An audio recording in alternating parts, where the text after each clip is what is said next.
Yeah, so like I would record those and watch those. And it was great because it was like, 20 seasons to catch up on or whatever. Yeah. So it took a while. But so I sort of knew about all this stuff from the get-go. And this was before I even won my first like Call of Duty tournament. So I've been sort of following it for a while. And what ended up happening was I used a lot of the Call of Duty winnings and salary and all this stuff for cars. So I mean, like, I remember the first time I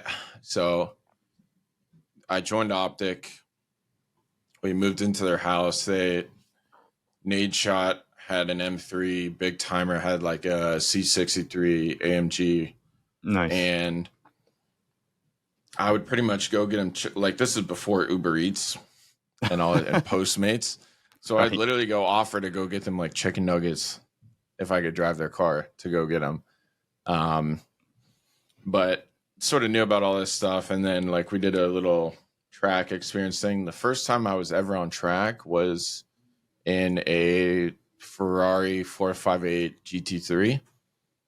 Or I don't know, it's what the F430 GT3. So the first time I was ever on track was in a straight up GT3 car. That's nuts. And I knew I was somewhat good because they're like, yeah, you just did that. Like the guy was amazed. He's like, you just did it 1.7 seconds off pros. And he's like amazed. He's like, what's your experience? Like, because it was one of those, like, you pay for 11 laps, this and that. And they're like, what's your experience? I'm like, Forza 3. I literally said Forza 3. And the guy's like, what? He's like, what do you drive at home? I'm like, a Volkswagen Jetta, manual.